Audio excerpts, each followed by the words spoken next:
ishtabaha ma'un tahirun binajsin fa in kana ma'ahu aw anna ba'daha tahirun wa ba'daha mutanajjisun. Masalah kita masih mengenai tentang najis. Lau istaba ma'un tahirun,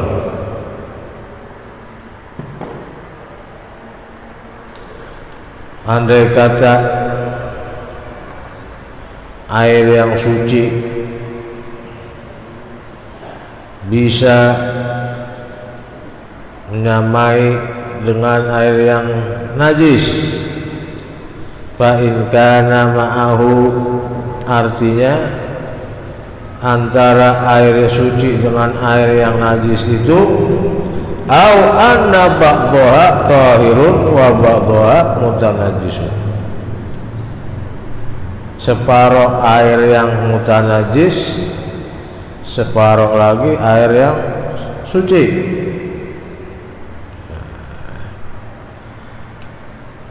Fahal yajtahidu fi dzalika,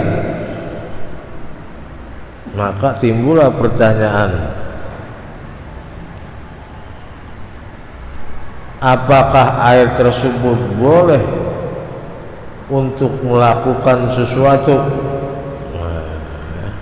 untuk wudu misalnya, wa yataharra amla, boleh atau tidak untuk dijadikan pedoman.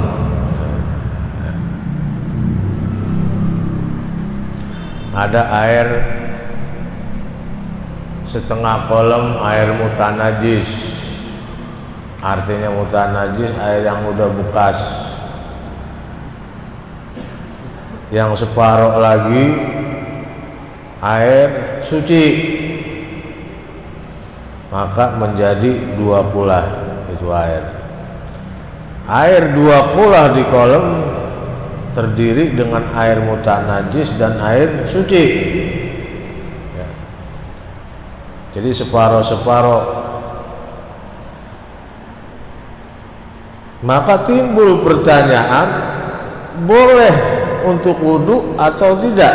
Nah ini ya.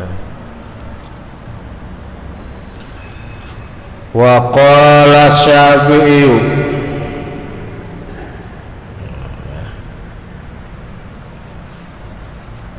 wa qala Syafi'i, pendapat Imam Syafi'i, air yang dicampur separuh air mutanajis, separuh air suci. Pendapatnya Imam Syafi'i, yataharra wa yatawaddo'a bit-tahiri alal aghlabi indahu. Jadi pendapat Imam Syafi'i apa? Yataharra wa yatawaddo'a bit-tahiri. Kalau memang air separuh suci separuh mutanajis, maka dijuluki itu air namanya yataharra. Hasil kerjasama pendapat dari mazahibul arba'ah. Pendapat Imam Syafi'i yata'aruf artinya dia memilih membolehkan air yang separuh najis, mutanajis, air bekas, kemudian dicampur lagi dengan air yang suci, sama banyaknya. Sama banyaknya, sama nilainya, sama-sama setengah kolom, setengah kolom, maka menjadi satu kolom penuh. Akhirnya menjadi dua kulah. Maka Imam Syafi'i berpendapat boleh untuk berwudu, boleh. Asal jangan kebanyakan yang apa? yang mutanajis. Kalau kebanyakan yang mutanajis otomatis enggak sah wudunya. Itu namanya ya taharro ya. Jadi 50-50 artinya setengah suci, setengah mutanajis, sama takarannya, maka boleh untuk wudu.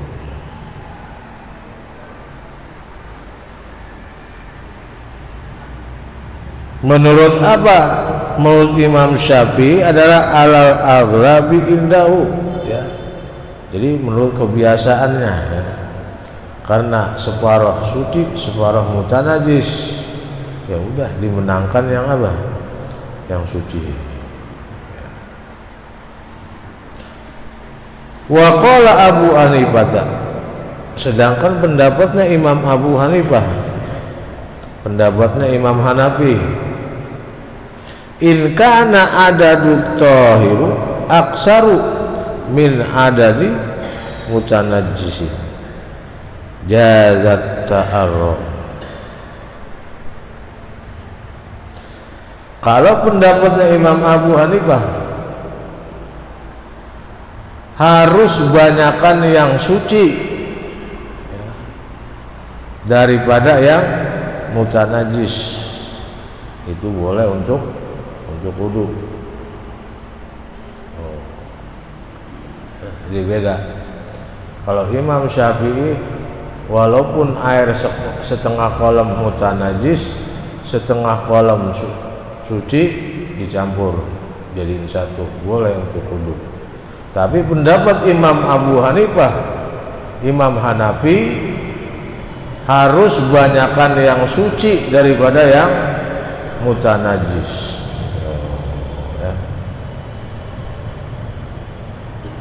Baru boleh untuk wudu.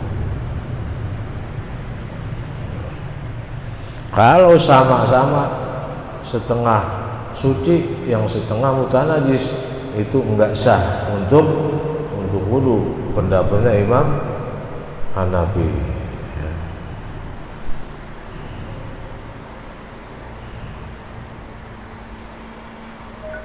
Wa qala Ahmadu, sedangkan pendapatnya Imam Hambali, Ahmad bin Hanbal, Imam Hambali ya. Pendapatnya bagaimana? La yata'arra bal barikun awani au bi khalatihima.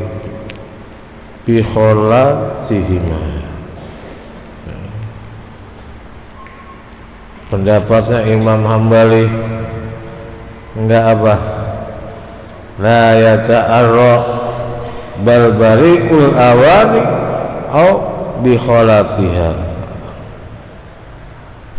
Kalau air yang bercampur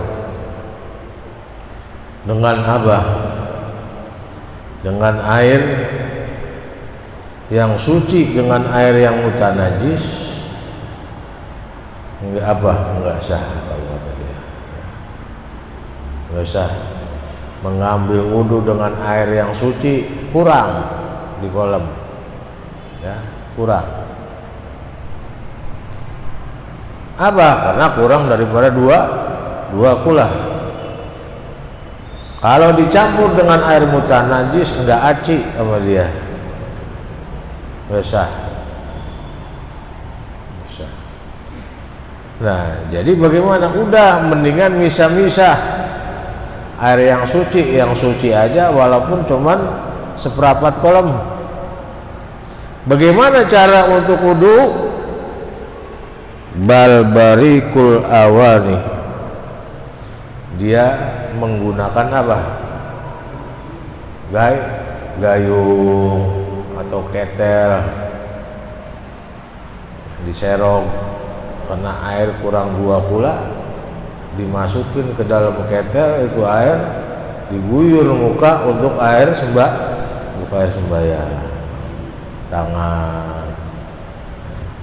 Yang penting itu air jangan sampai kena kekeceretan air wudu. Sekarang nggak ada ya. nggak ada yang begitu. Ada air kolam di musola kurang 2 kula. Ada apa? Ada keran. Nah, pakai keran. Keran mati, air kurang 2 kula dari kolam. Boleh untuk ambil air sembahyang? Enggak bisa. Sebab kurang dari 2 kula. Kecuali air pump, karena air pump, air sanyo, airnya mengalir. Kalau air kolam diem aja di kolam. Maka kurang dari 2 kula nggak boleh untuk wudu. Bagaimana caranya? Pakai gayung diserok, muka dibasuh 3 kali, serok lagi tangan 3 kali basuh, ya, semua 3 kali diserok caranya, jangan sampai kena tangan kita. Duh, bariku awal. Atau ribet begitu, karena air kurang dari 2 kula, au tayammum. Dah, mending gua tayamum aja dah. Di mana? Di tembok masjid, tembok musola.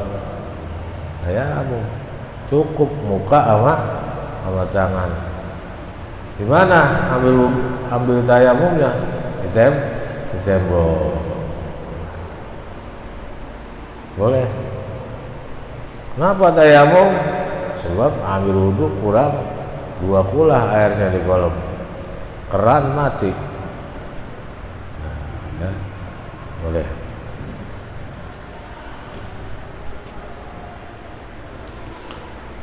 Wa ikhtalafa qaulu Malikin.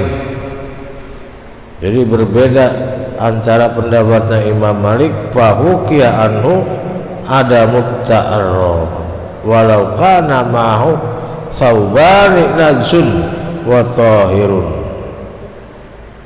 pas tabaha sholat fi kulli minhuma inda Malikin wa Ahmadah.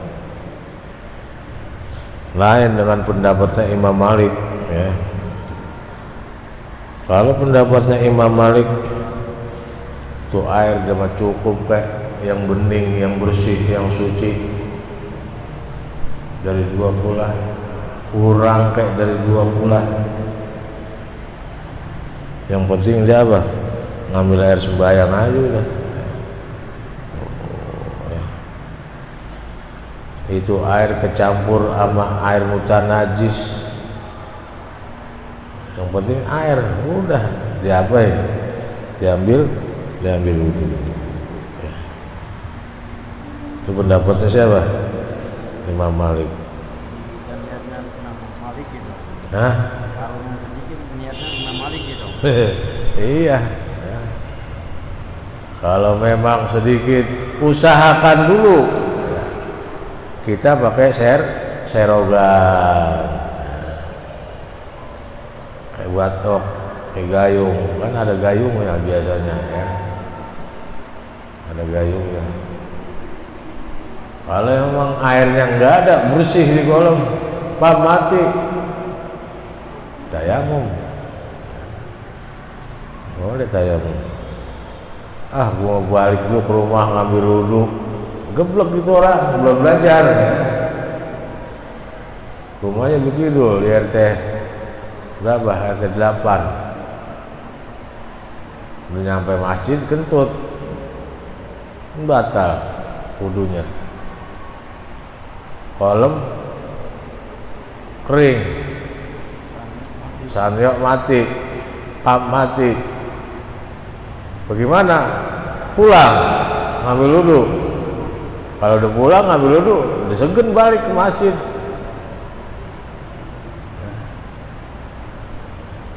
Ngapain dia? Udah aja ditepok ke tembok, di keramik apa? Di keramik tembok masjid. Tayamum. Kalau dia pulang dulu gitu orang geblek, ya, nggak pernah belajar. Ngaji kagak, ya, belajar kagak. cukup kita apain di tembok masjid, kita apain, kita usap tayamum. Cuma wudhu dengan tayamum umurnya panjangan wudhu. Kalau wudhu bisa berkali-kali sembahyang, kalau tayamum hanya untuk satu kali. Duh, begitu caranya. Sayang di masjid nggak ada air, ada apa, atau batal, pulang dulu, ya, pulang udah segen balik lagi, ya, udah di rumah aja, ya. Kurang tuh pahala. Coba kalau udah tayamum di masjid-masjid juga dia sembahyang, banyak tuh pahala. Itu bagi orang yang otaknya encer ya, otaknya cair. Jadi dia bisa memalah dan memilih mana yang lebih bagus dikerjakan. Nah.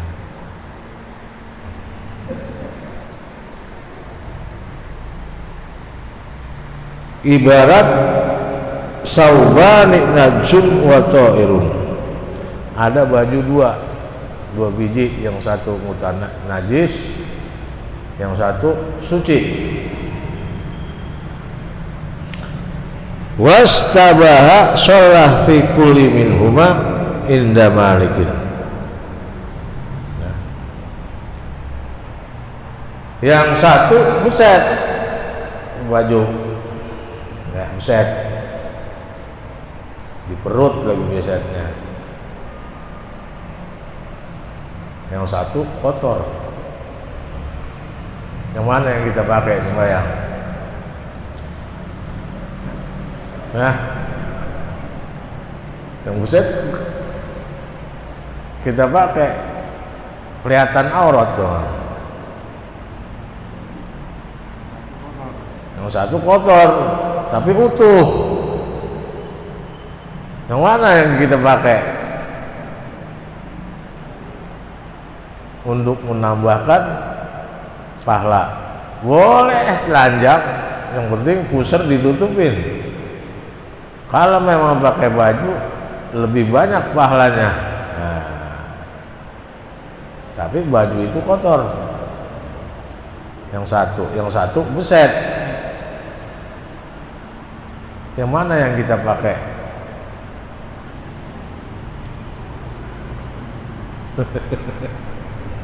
Nah, yang mana? Yang buset. Kalau yang buset kita pakai melompong, pusar kita kelihatan. Sah enggak sembahyang kita? Enggak sah. Aurat kelihatan. Yang kotor kita pakai ketutupan aurat kita. Yang mana yang kita pakai?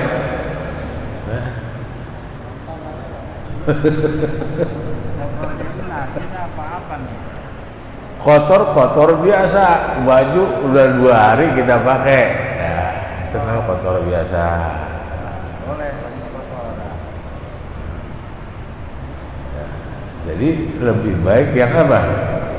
Yang kotor. Padahal kita telanjang aja sembahyang boleh, pakai kain sampai di atas pusar.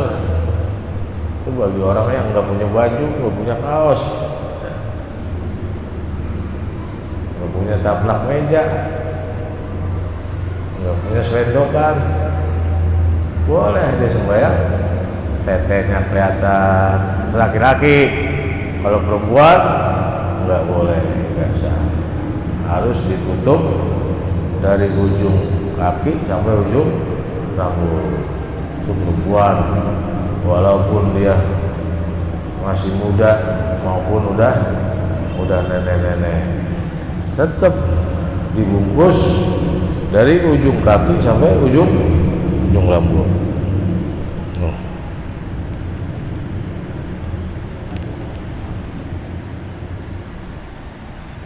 Khilafan li Abi Hanifah, tapi beda dengan pendapatnya Imam Abi Hanifah.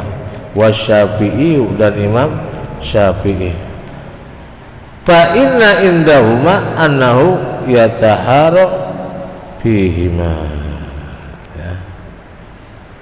Pendapat Imam Syafi'i dan Imam Hanafi, ya. Walaupun baju yang kotor enggak punya, yang beset juga enggak gablek, taplak meja enggak punya, selimut enggak punya, karung enggak punya, udah biar ditetek pelan-pelan dia sembahyang, yang penting aurat ketutupan, enak, adem, enggak gerah, tubuh ketek udah kelihatan sembahyang. Yang penting apa? Aurat ketutup.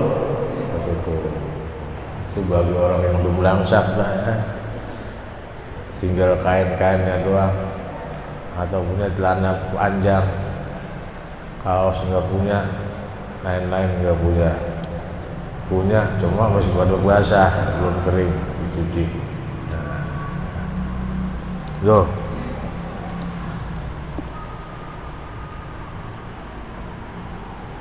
Babu asbabul hadas. Kita pindah acara nih ya. Sekarang bab najis selesai. Sekarang bab tentang apa? Hadas. Apa itu hadas? Hadas.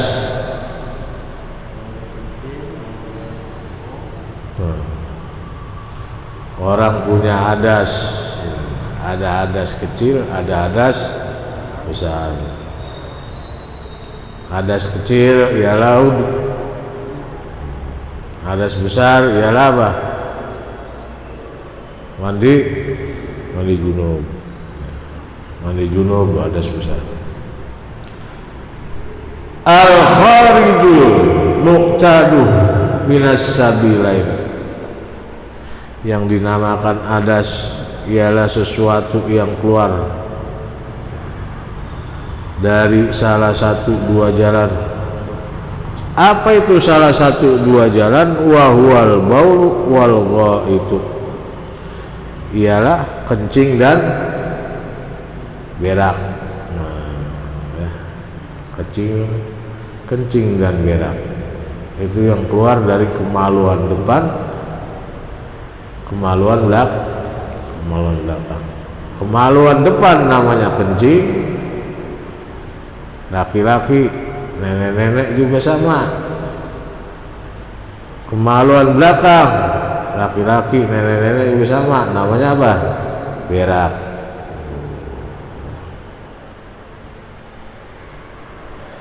Bagaimana kalau memang salah satu keluar dari situ, yang kidul wudu'a, maka wudu bisa apa? Bisa batal. Udah punya wudu mau sembahyang, kencing, batal itu wudunya. Udah punya wudu, berak, maka batal wudunya. Bil ijma'i, dengan secara menyeluruh, ijma'. Wa amman nadiru, adapun yang jarang keluar dari kemaluan depan, kemaluan belakang. Apa itu? Kadudi, seperti cacing. Enggak tiap hari kalau kita buang air keluar cacing, paling kadang-kadang, ya. Keluar apa? Keluar cacing. Bagaimana udah punya wudu, pantatnya keluar cacing, bukannya keluar tai, batal nggak wudunya? Nah, keluar cacing,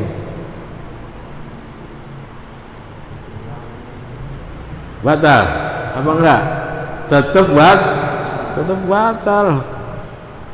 Bagaimana lagi kencing nggak keluar air, yang keluar cecek. Kencing bukannya keluar air, keluar cecek. Wah, kaget begitu dikedenin, wah kok cecek yang keluar ini, bukannya air. Batal nggak wudunya? Nah, tetap batal tuh wudu, ya. Walaupun cecek yang apa? Yang keluar. Ada orang kencing keluar cecek. Nah, ya. Ada. Mungkin nenek-nenek, ibu-ibu ada kali pernah nangguin. Tetap batal wudunya.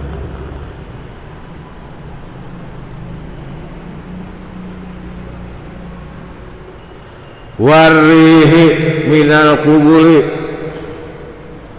udah punya wudu, pantatnya keluar angin, kentut, maka wudu kebabaran menjadi apa?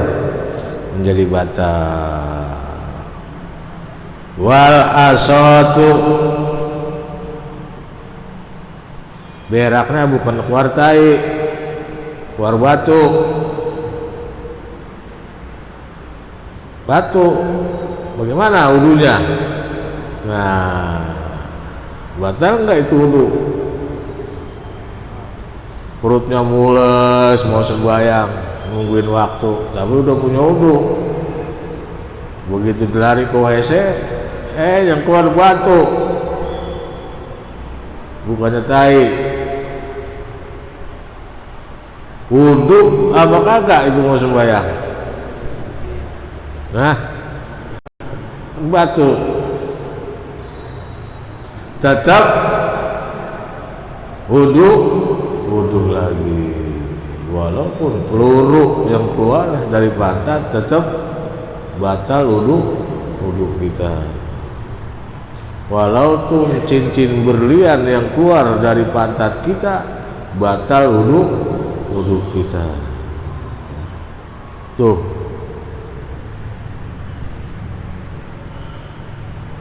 Wa isti'adati, ini bagi nenek-nenek, bagi perempuan udah punya wudu,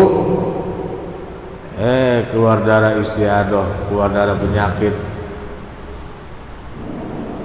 maka wudunya apa? Batal. Kalau laki-laki enggak istiadah. Wal maziu, keluar mazi. Apa itu mazi? Mazi sama mani lain, ya. Udah punya wudu, keluar mazi. Apa mazi? Kapan dia keluarnya? Hah? Mazi. Kalau tukang beras dorong beras pakai sepeda, biasanya itu kan berat, ya, gawe-gawean yang berat, itu kadang-kadang mazi keluar, ya. Keluar cairan dari kemaluan depan kita tanpa terasa, lengket-lengket. Begitu juga nenek-nenek numbuk, ya, capek nepung, ya. Zaman dulu, sekarang sih enggak capek, ya, pakai mesin. Capek, keluar mazi enggak terasa. Tuh, ya. Lengket juga sama, man baunya enggak sengir, biasa. Ya. Kalau mani baunya apa? Sengir. Kalau mazi enggak. Yan kudu aidon, artinya membatalkan wudu juga. Illa inda Malikin, kecuali menurut pendapat Imam Malik. Nah, kalau Imam Malik udah punya wudu, pantatnya keluar angin, kentut, pendapat dia enggak batal wudunya. begitu lagi nungguin waktu, pantatnya keluar ular, nggak apa, nggak batal wudunya, nggak batal.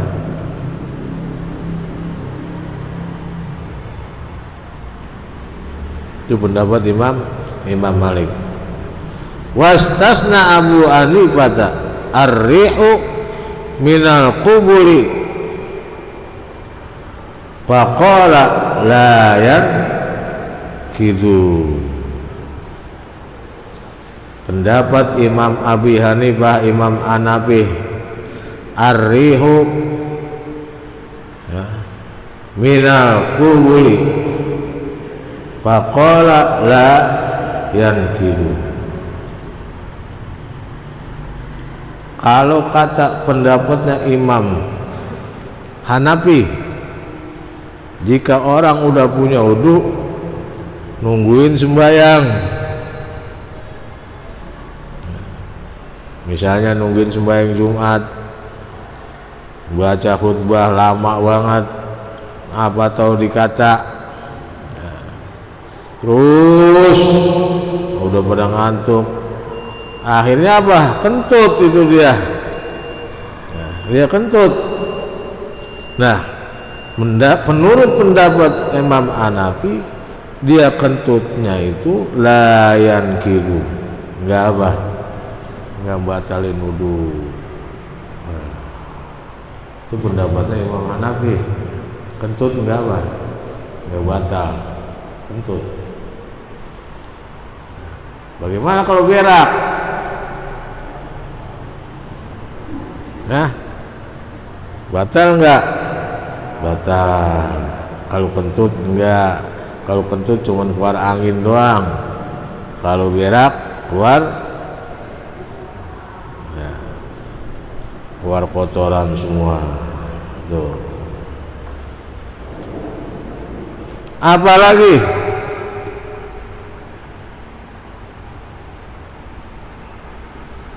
Wal maniu nakidun inda salasati.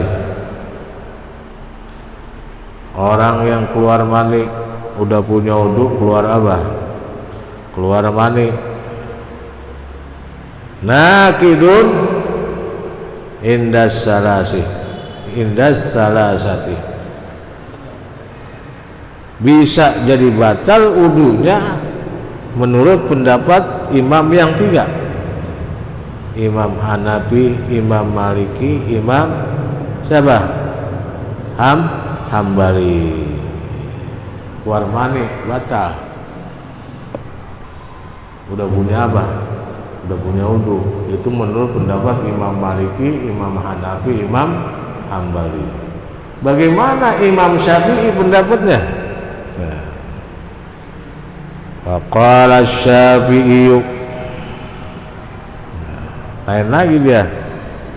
Wal asahu min mazhabi Syafi'i, menurut qaul yang sahih pendapatnya Imam Syafi'i, annahu la yankidu,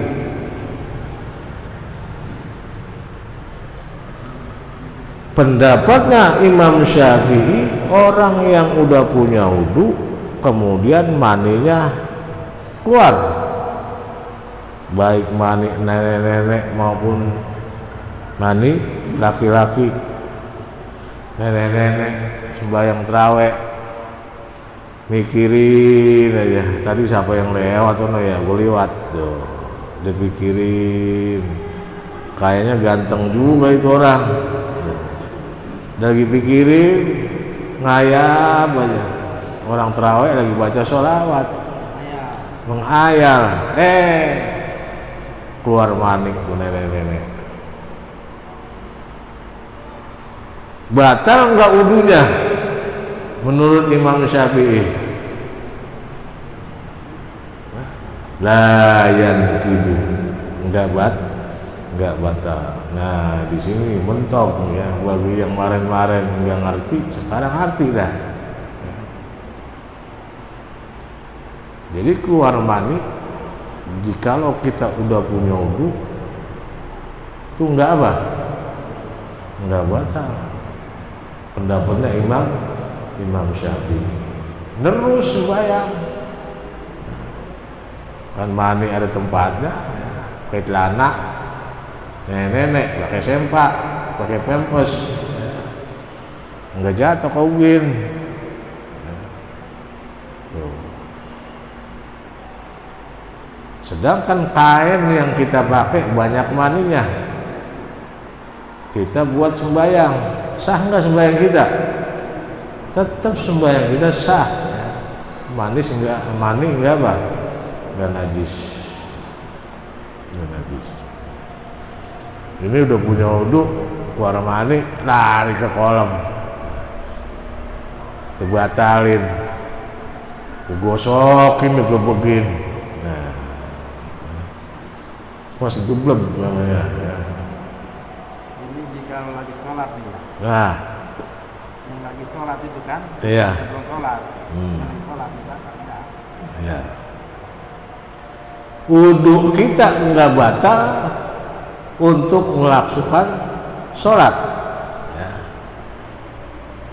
Enggak batal. Bagaimana sembahyangnya? Kalau lagi sembahyang keluar mani. Nah, karena imamnya lagi pede banget ya. Sembahyang Jumat Sabiis dibaca sampai bures ya. Bagi dua sampai bures. Akhirnya makmum menghayal.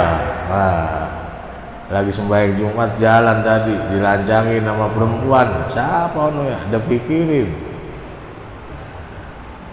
Karena imamnya kepanjangan baca surahnya, jadi dia menghayal. Akhirnya sampai keluar mani. Cakep juga itu orang ya. Tuh. Padahal lagi sembahyang. Karena dia sewot, dia nggak pikirin itu imam baca Quran, baca surah. Yang dia ingat siapa? Yang tadi dia lagi jalan mau sembahyang ketemu. Tuh. Akhirnya keluar mati. Sewotan, imamnya lama banget baca Quran. Akhirnya dia menghayal, keluar mani. Batal apakah kayak itu sembahyangnya? Nah, sembahyang keluar mani. Ada yang pernah?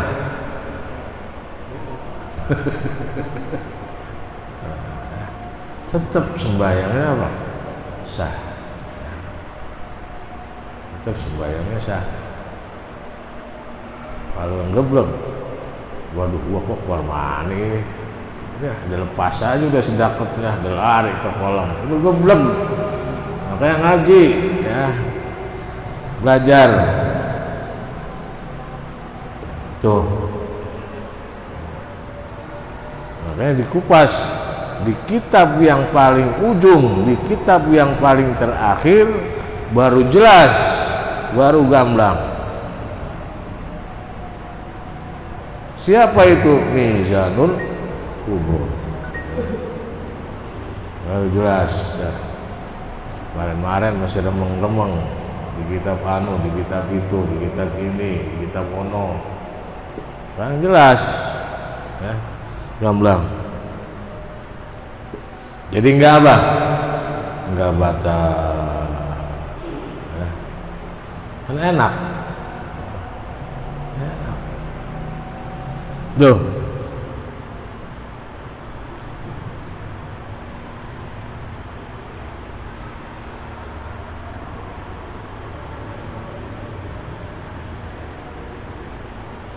Wa in aujabal ghusl.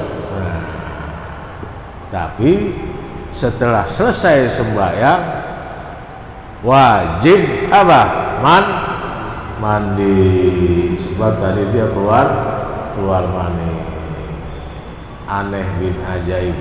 Wudu enggak batal, tapi wajib mandi. Ya. Kan enak. Sembahyang lurus, ya. Sembahyang terus. Nah, mandi habis sembahyang. Ya. Kan enak, ya. Luwes, ya. Bijaksana, ya. Tuh, ulama-ulama salaf, ulama fuqaha ya, yang mencetuskan dari para sahabat Nabi turun ke tabi'in turun kepada kita ya. Sampailah sekarang ini kita dapat memahami dan mempelajari dan mendapat ilmu ya, dari guru-guru kita ya, utusannya ya, enak. Wudu kita enggak batal, sembahyang langsam, selesai sembahyang nyampe di pom bensin isi bensin, ngapain? Mandi ya. Mandi itu hukumnya apa? Aujaba wajib ya. Mandi, jangan nggak mandi ya. Walaupun kita menghayal doang. Kalau lupa gimana? Hah? Kalau lupa gimana? Lupa. Al insanu mahalul khotoh wan nisyan. Yukfa anhu. Diapain? Tahu Di dia mana? sembahyang lagi, lohor asar. Ah. Yukfa anhu ya. Mandi. Udah keliwat dah ya sembahyang zuhur. Akhirnya atur mandi lupa, nggak jadi mandi. Terus apa? Sembahyang asar. Itu yukfa anhu dimaaf. Nggak dosa, dimaaf. Nah setelah itu baru kita mandi kita tuh ya. Mandi kan enak ya, nggak ada yang suker, nggak ada yang serem ya. Nggak ada yang serem. Wa qala Abu Hanifah yankidu bikulli akid wabil mani, yankidu bikulli zalika wabil mani. Itu menurut pendapat Imam Abu Hanifah. Imam Hanafi tetap batal wudunya kalau memang dia keluar mani ya. Abu Hanifah. Tapi kalau Imam Syafi'i kan agak batal ya. Terus ya. Tuh penjelasan dari beberapa pendapat para ulama fuqaha ya, dari tabi'in turun kepada kita.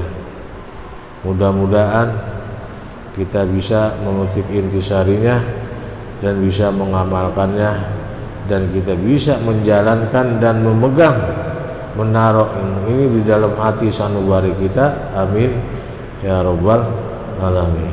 Faslun wallahu a'lam bishawab wa ilaihil marji wal ma'ad. Al-Fatihah.